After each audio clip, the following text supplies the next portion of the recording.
Good afternoon, everyone. Thank you for joining us today. This is Vertical Response, How to Create a Successful Email Newsletter.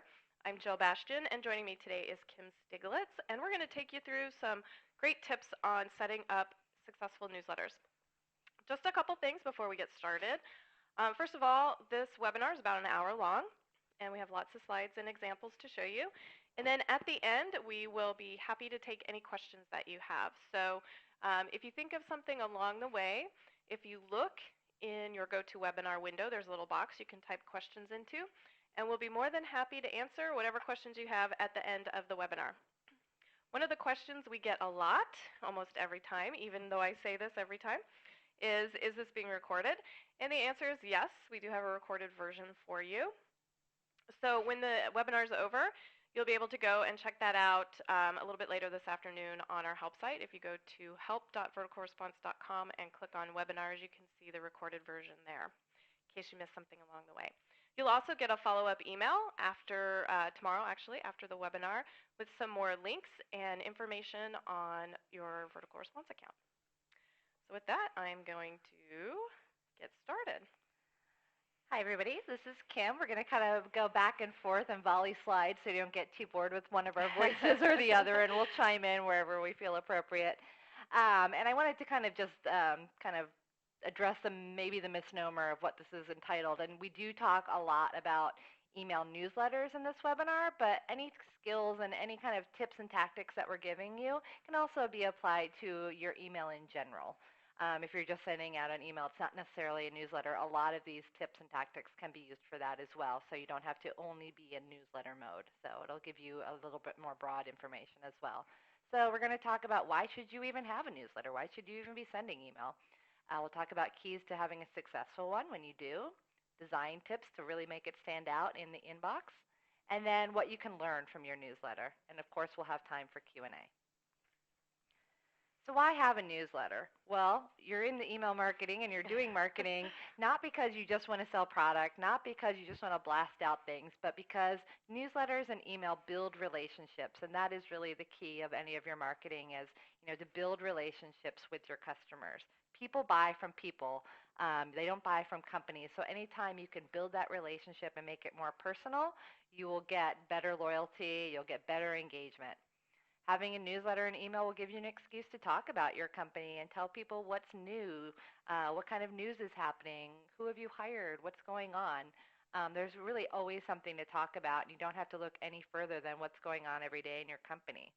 It's a great chance to stay in front of your audience. When you engage with your audience on a frequent basis and one in which they know they can depend, you're that much more top of mind when it does come time for them to make a purchase. People always ask us, what is the kind of secret sauce? When should I mail? How often should I mail?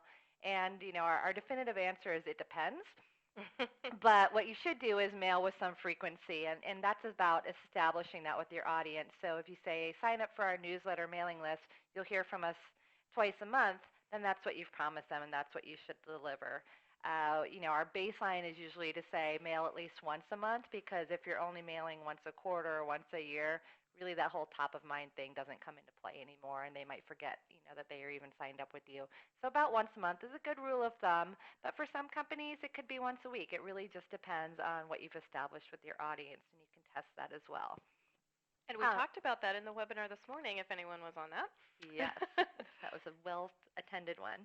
Having a newsletter or just an email is a great chance to educate and also an opportunity to entertain. And it's okay. And what I really love about newsletters is it's not just one single message. In a newsletter, you can do a mix of information. You can have news. You can have a recipe. You can have a lot of different information, and your audience can pick and choose how they engage with the different parts of that newsletter. And we'll talk about some great ways to help them do that, like a table of contents or anchor links. With a newsletter, you can establish yourself as an expert. There's a jewelry company I know who gives tips on how to take care of, your diamonds or your pearls and how to clean them. And that really establishes them as an expert and gives their audience great things that they can actually use. And of course, why have a newsletter? Why do marketing at all? Well, at the end of the day, it helps you sell your products and services. So some of the keys to creating a successful newsletter are the from label, the subject line. Those are the two most important things probably to help get your email opened. The content, of course, call to action and images. And all of these points are going to be on the slides coming up, and we're going to go into a lot of details about each one of these pieces of your newsletter over the next few slides, and we'll have examples too. Being a Florida Gator, I especially like that iPad cover with the Florida Gator on it. Very nice choice. Who picked that? You totally need that. And, when we talk about things, when you think about email marketing or you think about emails in your inbox, you probably actually picture the content of the email, but we really like to start and talk about the least sexy components, but some of the most important components, and the from label. Think about how you interact with messages in your own inbox, your from label. I tend to look at my email, whether it's my personal inbox or my work inbox, and see who is it from. Is it from my CEO? Is it from somebody on my team? Those are the things I interact with quickly and first. If it's from someone I don't know, that's going to be something where I might not even open it. It might just go in my trash folder. So really thinking about your from label. Your from label should let your audience know who you are, and it's who they're expecting to hear from. So say, for instance, I'm sending out an email from Vertical Response. That's who you have an account with. That's who you're expecting to hear from. If you got an email later today from Kim Stiglitz, you might not really remember who I am 4 hours from now. I won't be offended. But that's not who you had the relationship with. You have the relationship with Vertical Response, and so that should be your from label. And be consistent. We talk about testing things. We talk about changing things up, and that really comes into play with your subject line, but your from label should be consistent. You can see some examples here in the inbox that really work effectively. Salesforce.com, Mavericks, these are all, who the recipient is expecting to hear from. And the nice thing is when you set up your account with Vertical Response, our system will pull this in automatically from your account section, so you don't have to even think about this. But if you did want to change it, you can. And there's a famous story I tell, and I'll make it quick. Over the holidays, there's a very well-known retailer who has very strong open rates, and they always send it out from their company name. Well, during the holidays, they had a VP of their product department, and they thought it would be fun to say, I won't use the name, but it was, like somebody's picks. Like, let's say it's Mary's picks. And nobody in the audience knew who this person was because they used like Mary Smith as her name, and they didn't know who this email was coming from. And so their open rates completely just bottomed out. And from then on, they went back to using their company name. So if you are going to test it with a very, very small base of your users. Here's subject line. This is one of my very favorite things. And oftentimes we'll talk to people and they talk about writing their entire email, and then almost as an afterthought, they go and stick in the subject line. Or they're just trying to get it out of the way, so they're plowing through, okay, my from line, my subject line, they'll just type something in, and then they go and they start creating their email. But I challenge you to really think about your subject line first. Think of that as your headline. A headline on the front of a magazine, a headline in a newspaper, what's going to catch your attention? And think about the things you react to in your inbox. Is it offers? Is it, 5 tips or 10 ways to do something? You think about magazine titles, and they're always things like, in fashion magazines, 5 ways to apply your eyeliner, or, 10 ways to get in front of your audience. Think about the things that resonate with you. And think about those for your subject lines. We know free shipping is one of the most popular subject lines around the world in every industry if it's a B2C audience. And things to keep in mind with your subject lines are shorter subject lines outperform longer subject lines. And the reason for that is usually after 40 to 50 characters, your subject line may get cut off. And you see some examples of that here with the quench your thirst. Before the wildflower offering is extinguishing. It's starting, there's even more there that might be getting cut off. But you can see right underneath that, welcome fall with dinner party in Shandong. Like, that's great. It's right in there. Or the harvest spookiness and stupendous special. That's really fun and catchy, and it makes me want to open it. And it's from a winery. I'm like, what do they have to do with Halloween? So it's pretty fun. You don't have to repeat your label there. Shandong has their name of their company in there, but the email is actually coming from the Shandong Club. So it makes sense in that case. Something you don't want to do, and we know we're trying to get attention and you really think it's important and exciting, but don't use all caps. You don't want to shout at your audience. You don't want to use a bunch of kind of janky looking punctuation in there with like 20 exclamation points and stars and bells and whistles. You don't have to do all that. If you've got a strong subject line that's relevant, and you've got your from line that the the person is expecting to hear from. You don't have to shout. You don't have to get tricky. We're not trying to trick anyone here. We're trying to offer them good content that they're going to want to be engaged with. So speaking of content, you want to keep your readers coming back for more. So making sure that you have content that's relevant to your readers, and it's the content you promised them when they signed up. We have a weekly newsletter here at Vertical Response called the VR Buzz. Hopefully everybody's getting that. Yes, it's fabulous. We might happen to know a few writers. And we tell people when they sign up and you'll get a weekly newsletter with tips and tactics to better email marketing and social media. And that's what we offer. If all of a sudden our readers opened that up and we had articles about horseback riding, they might decide not to engage with that newsletter anymore. So, marketing is not about being tricky and doing all these things. You want to provide relevant, good content that your readers are interested in, and that only helps you. So try to think about, as you're sitting down and kind of creating some white space and brainstorming, we see two extremes, I would say. We either see very short emails that don't have enough content, which can be fine, but in a newsletter you want to have a little bit more of an offering, or we have newsletters that are like 20 pages long. So, people's interest in time is very short, and especially online, they can only read so much, and they want to be able to scan it. So try to limit that to about 3 to 5 articles, and having a balance of text and images, including lots of links, making sure you use bullets and white space, dividing things up into columns, and using things like bold to call things out. You don't want to try to use underlining because that can look like a link. And we'll show you lots and lots of examples. This is just very much an overview. And doing things like personalizing your messaging. So saying hello and then putting in, their first name, or you could say, fan of whatever your company's name is. You can also personalize with their last purchase or their birthday. We see, who doesn't like to have their birthday recognized with something? So getting a birthday wish or, things that resonate with the reader are also great examples to connect. So content ideas. This is when it's like, oh gosh, now I have to actually think about what I'm writing. And, these are all very straightforward. What's going on with your business? Well, of course, that's what you're going to write about.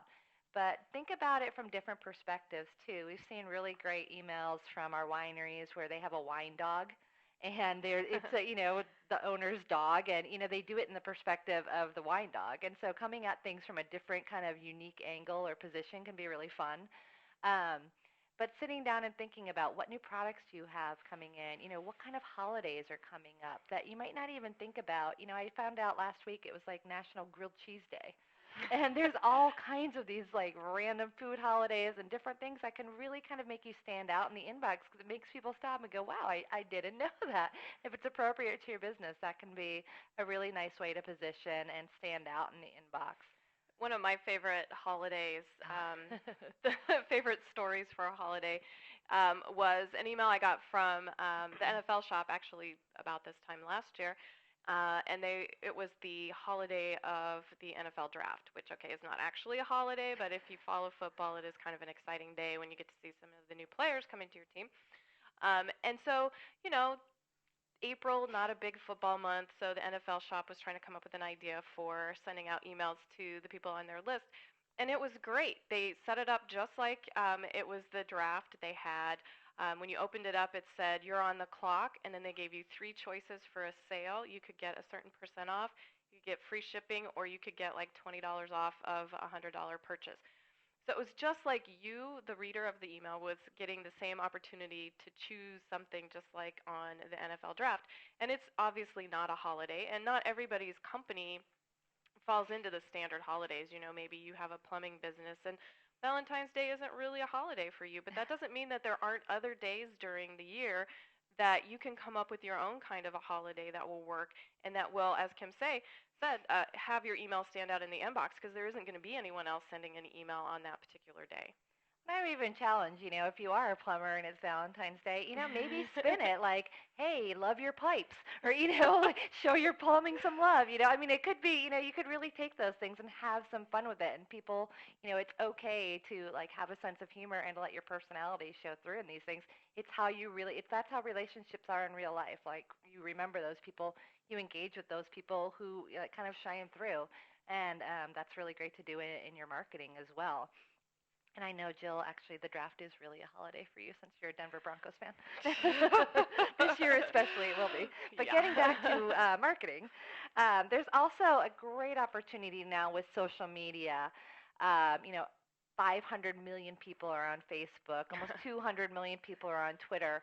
And we're doing this effectively ourselves, and we see our customers doing this. There was a local bakery that recently sent out an email to celebrate their 20th anniversary, and they asked everybody on their email list to go to Facebook and like them. And if they liked them, they'd get a coupon for a free cookie. This is great, not only to promote their anniversary, because 20 years is a long time. We just celebrated 10, and it feels like 20. But it's also a great way to drive people to their Facebook page to get a lot of likes, and then every time someone liked them, it would show up on that person's feed. So their entire group of friends would see that, I just liked Mrs. Fields' cookies or whatever it was. Um, Specialties cookies. Oh, they are good. They are good. And this email went viral like nobody's business. People started forwarding it, which helped them grow their list.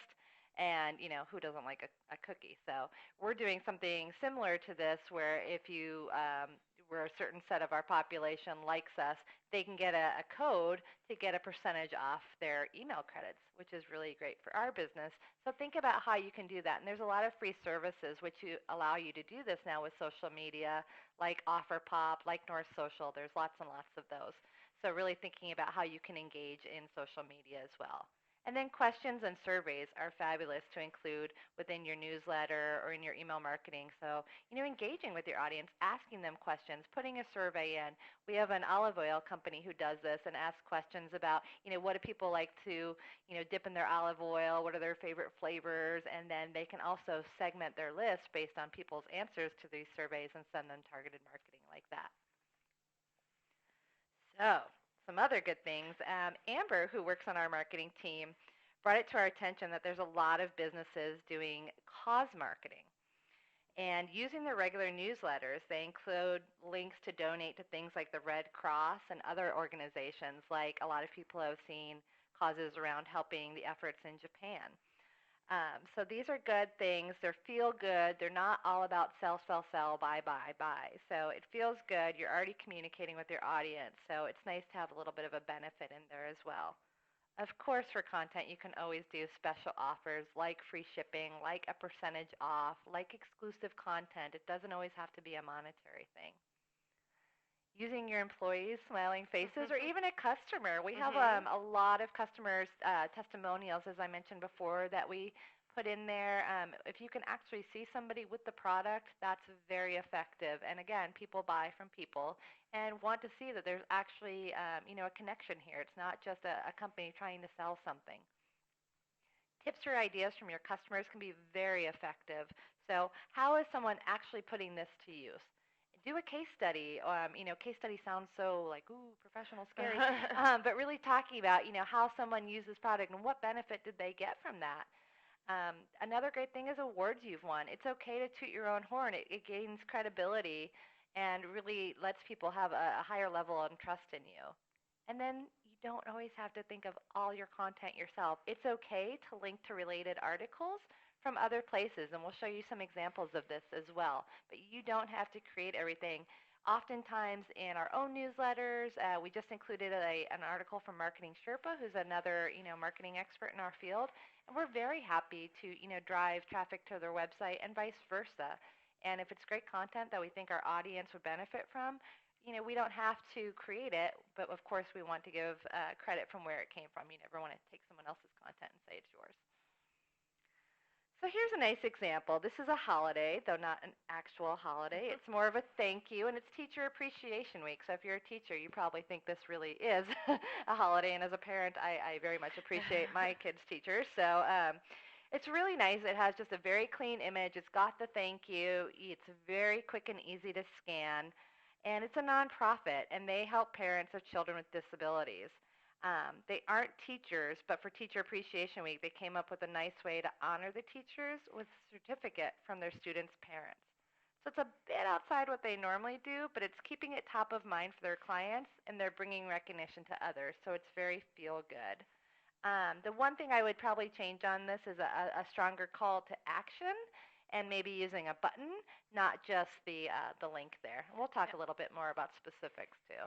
But they do have a good use of white space, and the bullet points make it really easy to read the important parts of this email. So it is a really nice email. Just something the other day Jill was doing. Sometimes she does email marketing makeovers for some of our customers who are struggling a bit, and it seems very basic, but these bullets are all left aligned.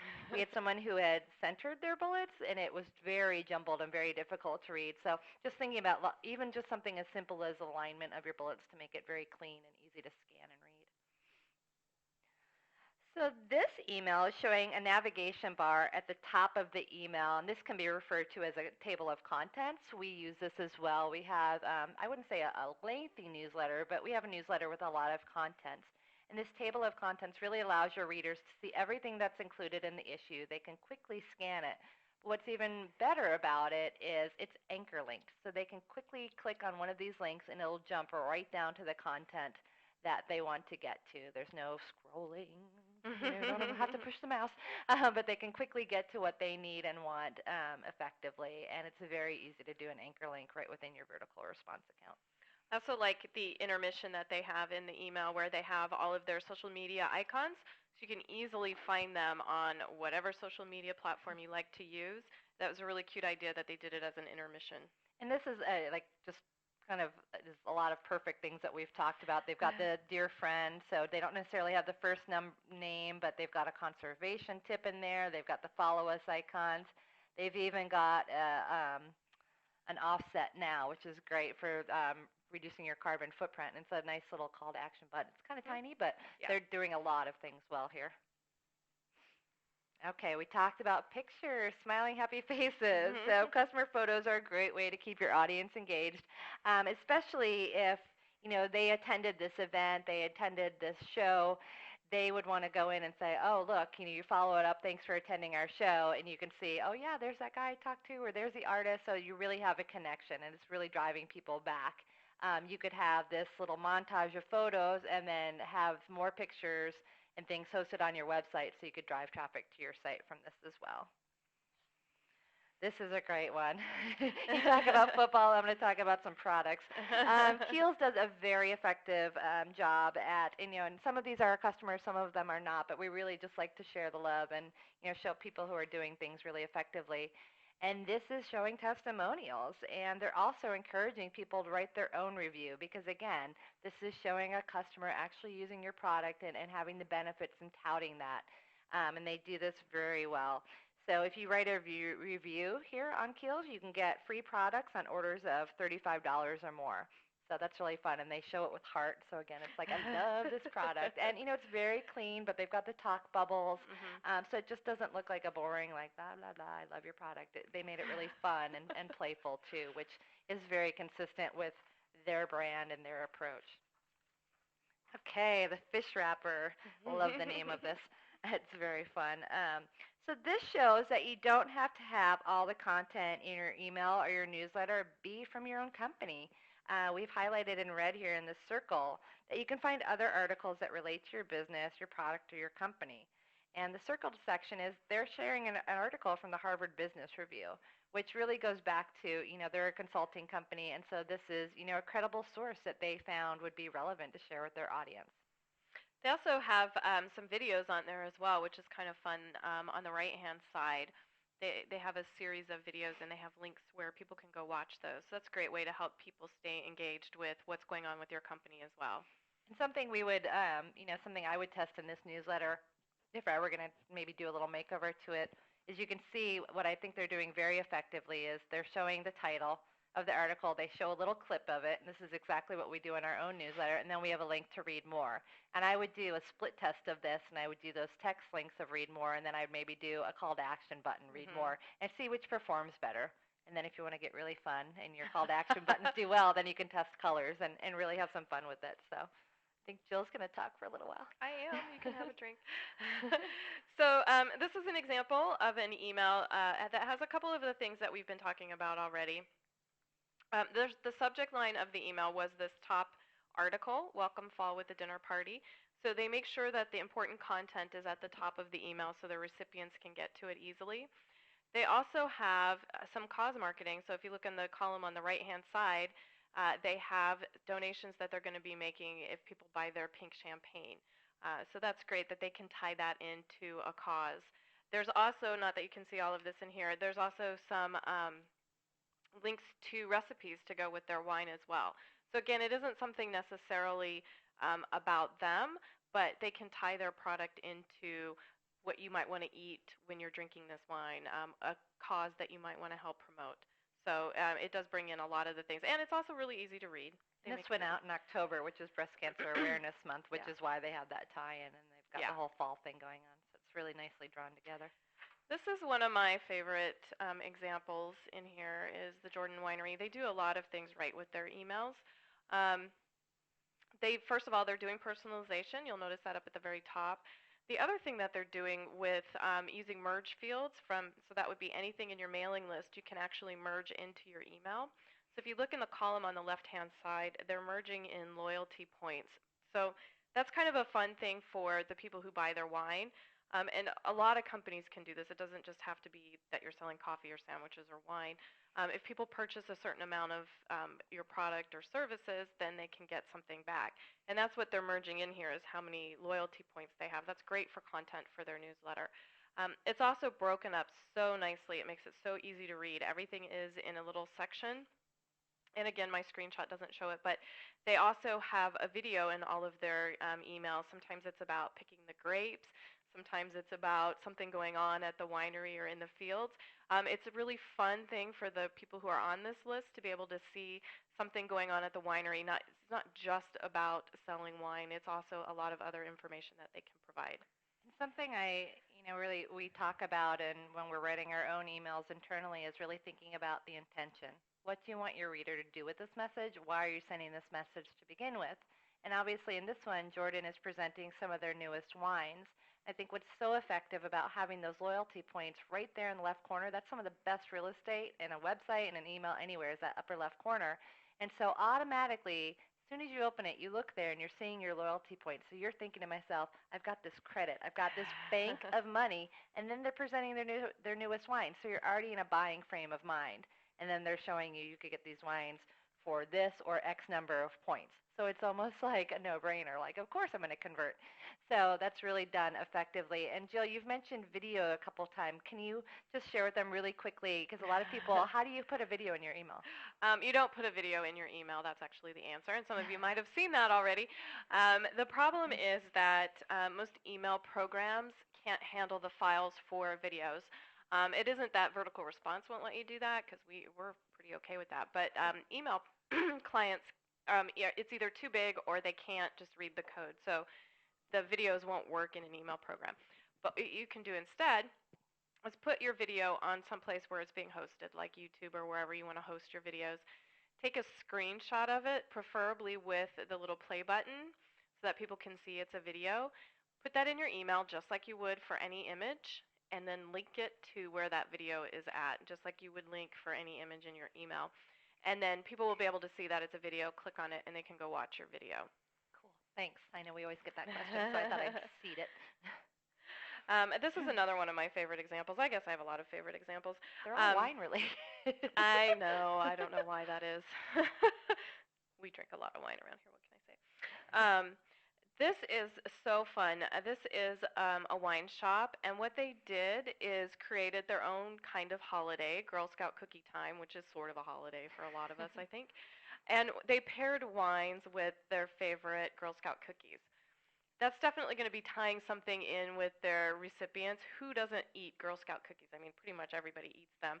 And it's really fun that they found wine that went with these particular cookies.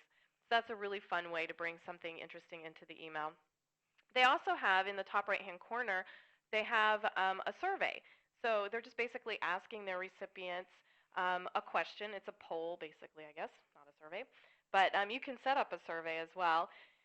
And they're just kind of asking their recipients if they know a certain question. But you could also do something like frequently asked questions if you were interested in doing a survey like this. Or you can ask your recipients questions, you know, what would you like to see, or what is your favorite wine, or something like that.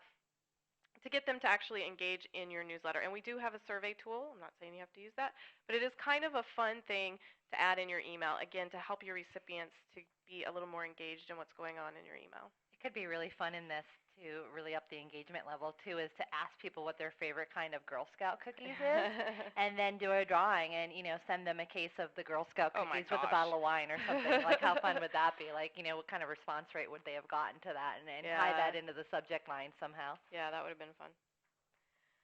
So here is an example for social media. We have a couple of examples for including social media specific content in your email. This email is an email that was sent specifically to ask their readers to follow them on Facebook.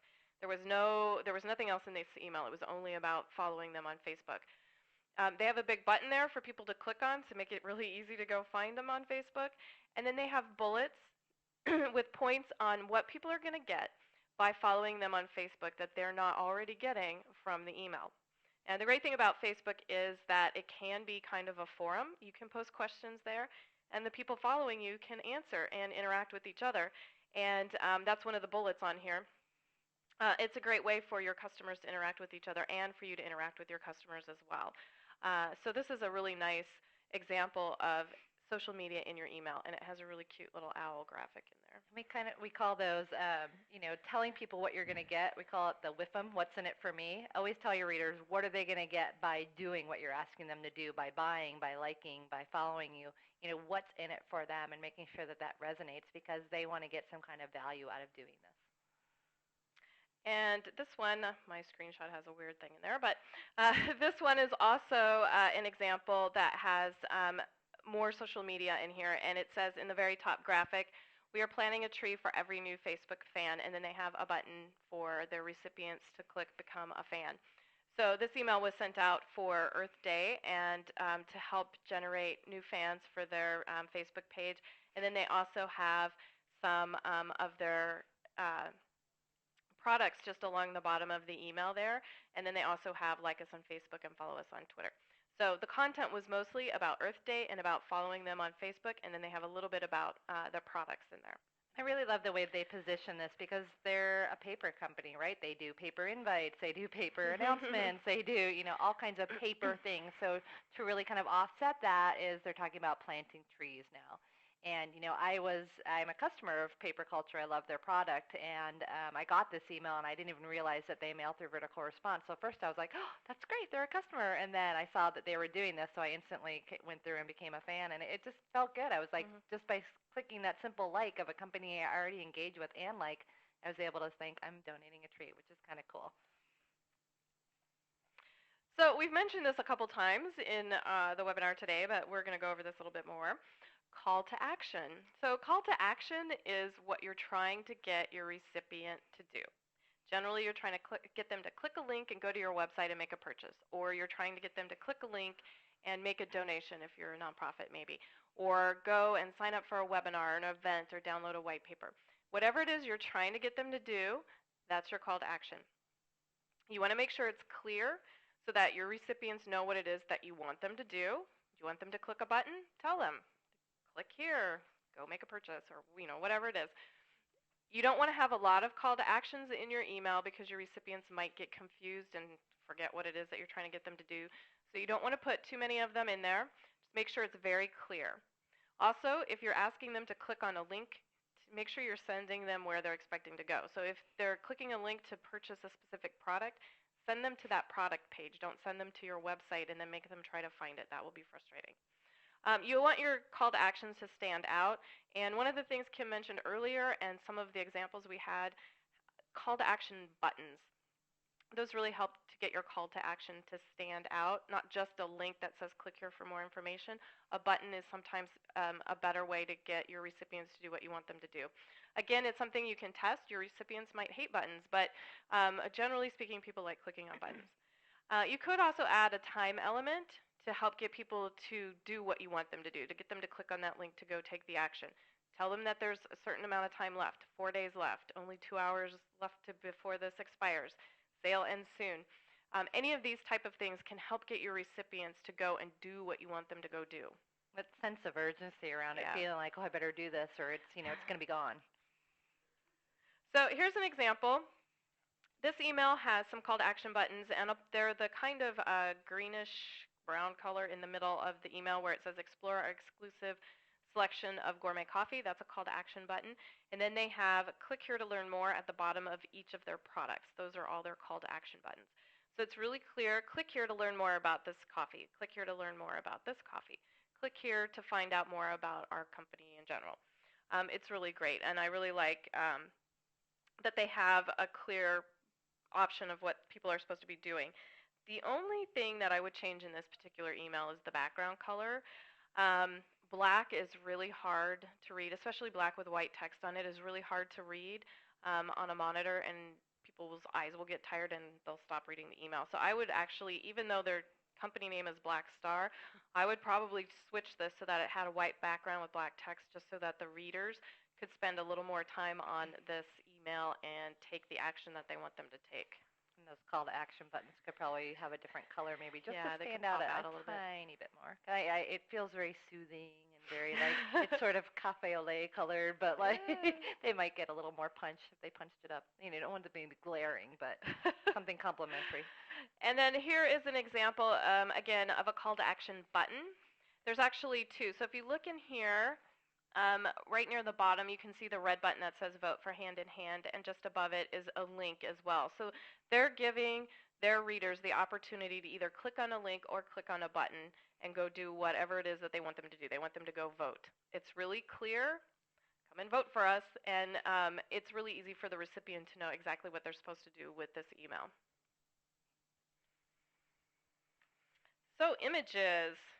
Um, you want to make sure you're using images. Obviously, if you have a logo, you want to put that in your email so that your recipients are sure they're looking at the right email. But images help to engage your audience. They also help to break up your text so that it isn't just all words that they're looking at. So it helps to give a balance for your recipients to read. But you do want to keep in mind that your audience is reading this on their computer. Not everybody has high-speed internet connections, so just make sure that you're not using huge images or tons and tons of images, because it will take a while for them to download, and your recipients might get tired of waiting for them to download. Also, link your images. I talk about this in just about every webinar or presentation that I do. It's pretty surprising how often people don't link their images, and people know that you can click on an image to go somewhere usually. So give your recipients the opportunity to go to wherever you want them to go by clicking on the image. It's really easy to set that up. Especially if you're using an image of a product and it's, maybe it's a smaller image because it's in email. It's like, I want to click on that and see it big. So let me click on it, go to your site, and see the nice big, pretty picture of it. Yeah. You also want to keep in mind, like I said, that you want a balance of text and images. So generally speaking, we would say the 80-20 rule. It's really a rule of thumb. 80% text to 20% images. And this isn't a hard and fast rule. If you're like an art gallery or something, maybe it's 60-40 for you because you have a lot of pictures or at least some pictures that you need to show. So, maybe 80% text is too much. But, you need to have a balance. And the reason is that if images are being blocked, your recipients still need to have the information in the text. And we're going to talk about that in just a minute. And then the last thing on this slide is alt text. Alt text is something that's added to the back of your image. You don't see it when the image is displayed, but if an email program is blocking images, then the alt text will show up. So this can help your recipients want to turn on the images so they can see what's going on in your email. Click a link. There's a lot of things you can get people to do with your alt text. And you can say something like, click here for more information. And that can help get your recipients to take an action with your email as well. It's really easy to add alt text when you're putting your images in your email, whether you're using the Canvas tool or the Wizard tool. On the Properties window that comes up every time you put in a picture, it's the bottom box. It says alt text, and you can type something in there. And about 40% of email browsers are going to block images by default, and that's why this is so important. And, I don't know, I'll just say I'm an email nerd. So it's like when I get my emails, I never display images because, of course, I'm like looking and I'm always looking for examples of people doing it right or not right. And, I'll be like, oh, it says like bloody blah JPEG. And I'm like, no. Yeah, we So, have some yes, examples, so we'll show yes. you some of the what not to do on that. So here's an example of an email that is a really nice balance of text and images. The image at the top with the planter, that's an image, and then the actual picture of the planters is an image. But everything else in this email is text. So that means their call to action, the limited time offer, there's a time frame in there. That's great. They've put a sense of urgency in their email. They tell you about the product. They have a link to go to their website. They also have an event they're going to be attending. All of this is text, including their contact information at the bottom, their telephone number, their website, and their email address, all in text. So if images are being blocked, then their recipients are still going to know what is being said. And from somebody's feedback on this before, I actually have a screenshot of what it looks like without the images. You can see, again, all their contact information is in text. The event information is in text, and the information about the planters also all in text so that their recipients are still going to know what's going on in the email even though the images don't show. The one thing I would change on this is the alt text. So if you look at the top left-hand corner, this is what Kim was just talking about. The name of their image, their alt text, is Greenform Header 3, which means nothing. At the very least, I would suggest that they put in the URL for their website, greenform.com or www.greenform.com, because then the recipient would know that they're still looking at the right email, especially if they're looking at this on a phone or something. They'll still have an idea of what it is that they're looking at with the alt text. So pre-header text. This is something that is newish to email marketing, and we actually have a webinar called Subject Line Savvy coming up later in the month, actually, where we talk specifically about setting up subject lines, and we talk a lot about pre-header text there. So pre-header text is supplementary information that comes after your subject line in the inbox. Usually you want it to be something really compelling, and you don't want it to be the exact same thing as your subject line. You don't want to repeat that. It doesn't add any value. So if you look at the screenshot here, it's amazing. It's the NFL shop. On the left, you can see the from label is the company name. Then you can see the subject line, and it has a call to action. Lucky you, save 15% on your order today and today only. And then the pre-header text is the first line of text in their email. Usually it's at the very top, so before the header, before your logo. And it says, Happy St. Patrick's Day, save 15% today only. So that it's supplementing what the subject line is saying and giving me a little bit more information. This does not display in every email client, but it does in a lot of them, and it's something that works really well for cell phones as well. So here's an example of an email. And as Kim said, not all of these people mail through us. This is not one of our clients. But I like to use them for pre-header because their pre-header is always so good. So they have the subject line. It says Cuisinart's Do-It-All Soup Maker and Blender, save $165. And then the pre-header text is underneath there, and it says Soups On, meet the Cuisinart that sautés, cooks, and blends. So it supplements what's going on in the subject line. But if the person has an email client that doesn't show the pre-header, they're not missing out the important information because that's still in the subject line. Pre-header is pretty important for cell phones, as I said, but also, most online email programs show it as well. And they get double extra bonus points because they have a call to action with a link in their pre-header. In their pre-header, yeah. Buy now. See, it says buy now, and there's a link. Yeah, they Awesome. do have a call to action in there. So some design tips for your newsletter, and again, we're going to have some more examples for each of these. Consistent branding, of course, is important, and you probably know that, but we just want to mention that. Blocked images, so we're going to show you what not to do again for images. The preview pane, again, making it easy to scan your email for people to read. We've had a lot of examples of that. And then the text backup. Okay, so this is a great example of consistent branding. This may have been the olive company I was referring to earlier, Athena's Olive Tree. The background has green leaves, just like their logos, and the colors within their email template tie back to their website. So as soon as the email is opened, the recipients know and they respond and say, oh, right, that's Athena's Olive Tree. And even when they click through on any of the links within this, it takes them to the website, and it's a consistent branded message. So simple and easy. Okay, this you might have seen in other webinars. This is what not to do. This is why you need a balance of text and images, because if you have an email that's only images, this is what your recipients see if their images are turned off. And again, most email clients have the default to turn them off. There's no pre-header, there's no alt text, so the only thing that we get to see here is broken image icons and an unsubscribe link. You work really hard to grow your list and to create your emails. The last thing you want to do is drive your recipients to unsubscribe. So just make sure you have a balance in your email so that this doesn't happen to you. And then again, you want to keep in mind how your recipients are going to be looking at the email. Preview panes are in a lot of email clients, and a lot of people look at their emails this way. So you want to make sure, as in the example I gave you earlier with the Shandon, make sure that the important article is at the top, or above the fold, as we call it, before you start scrolling. So in the example of this email, the subject line says, email etiquette, remind recipients where you met, and that's the first article in the email.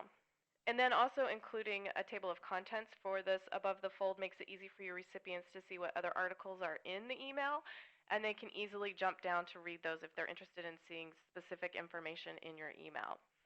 And again, not everyone uses preview panes, but I think most people working or at their work would be doing that, because this is something that happens a lot for Outlook and Mac Mail. One of the things, too, while you're on this slide, is just to call out is it's the logo, and here we're using our logo and an example of our old newsletter as well. But, one of the common kind of mistakes we see is people using a big, giant, big honking logo at the top of their newsletter or their email, and while it's great for branding and, consistency, if that's all you see in the preview pane, that's not really going to be as compelling for someone to open as would be a really great article or, something that's going to grab their attention with some good content. So this is another great example. It's some public offerings of classes, and it's very easy to scan, and it makes it easy for the reader to say, what is the class, what is it about, what time is it, and okay, here's how I sign up and register. The only thing I might change is some of the colors, because just like in that coffee email, sort of on this beige-ish, grayish, beige, whatever background, it's a little bit difficult, especially to see like the open house and the writing there. And using fonts that are easy to read online, like an Arial or a Verdana, might make it more effective. So just a few little tidbits, but we always like to zoom in on those things. And this example is really just showing the text backup for the email. And you want to make sure that your text version has just as much information as your HTML or your graphical version. For anybody who might have an older email client or might be using a handheld device, and they can quickly just read the text version of it. Text versions will help get your email delivered to the inbox more effectively. It does. So I knew Jill was going to be happy when I mentioned that. A lot of times people don't want to bother. Our tool is awesome because it will make your text version automatically for you just with a simple checkbox. But you can go in and edit it to make sure your text version looks as good as you want it to look. Definitely. Break up and chunk your content. So it's good not only for information, but also to get that in the inbox for you. So we're just a couple more slides, and we'll start taking your questions. So for your emails, you can learn every time you send out an email what your recipients like, what they're interested in. We give you lots of reporting on your email, so you'll be able to see when they're engaged, what they're interested in. And you can even have them give you feedback too. But using the reporting that we give you can help see where people are interested in your email. And if you look on the reporting tool, so if you click on the name of your email in the reporting section, You'll be able to see the links that we're tracking, how many times they were clicked, so you'll know where in your email your recipients are clicking, if they're clicking on an image, if they're clicking on a button. You'll be able to see all of that information in the reporting.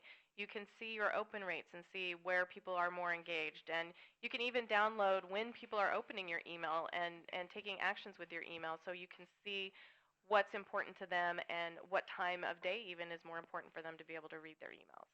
And a common question we often get, especially when we talk about, reporting and metrics is, what's a good open rate? What's a good click-through rate? And what's great about in your vertical response and the reporting tools is you can actually compare your messages against yourself. So you'll be able to say, here's a newsletter I sent last week, here's the one I sent this week. What were my open rates? That way you're really comparing apples to apples. Mm-hmm. When you go out and you try to compare yourself, let's say, to Williams-Sonoma or, to somebody else, it's really not comparing apples to apples. And so we always tell people, your best benchmark is yourself. Industry, wide, if we had to call out and say a good open rate would probably be in the 20 to 25% and up range. If you're getting anything in there, you're doing a great job. And open rates can vary anywhere from 2% to 10 click-through rates. Sorry, 2%. Yeah, it's 2%. Click-through rates can be, in the 2 to 10% range as well, and sometimes going up from there depending on your content, your list, and how engaged people are. But I'm going to stop talking so we can move on. So just to wrap up, your emails are there to help you build relationships with your customers or recipients. And as you saw with a lot of our examples, best practices for newsletters aren't necessarily about selling something. It's about engaging with your customer or engaging with your readers. So give them content that they're interested in. It doesn't necessarily have to mean they have to buy something. Make sure you're representing your brand well. Make sure everything looks good and you have the right logo and everything in your email. Think about what your audience is going to see. So the way you see it in your browser is not necessarily how they're going to see it in their email client. So just make sure everything looks good when you send out your tests. And as I said, you can learn from every newsletter. You'll get lots of information in the reporting on what you're doing right, and you can continue to do that. So I'm going to put up this resources slide, and then we're going to start taking questions. There's lots of resources for you. Our help site, help.verticalresponse.com, has videos and text tutorials which will help you create your email. So if you wonder how to put an image in your email, there's a video there for you. There's also some recorded webinars there that you can go take a look at. The VR Marketing Lounge is a great place to go and find out lots of information about marketing and email marketing. It's basically a forum, so people using Vertical Response go there and post questions, and other people answer them and give them their experience and their feedback. Our blog is also a great resource. We post a couple times a week on the blog, and there's lots of information on there. If you go to the blog and look on the right-hand side, scroll down just a little bit, there's lots of categories, and you can go take a look at the different posts that relate to any of those. I put our customer support number on here in case you had questions. They're more than happy to answer. And then at the very bottom, we have a link to performable.com/buttons if you're interested in creating your own button, call to action button in your email. We get questions about that all the time, so I put it on the slide.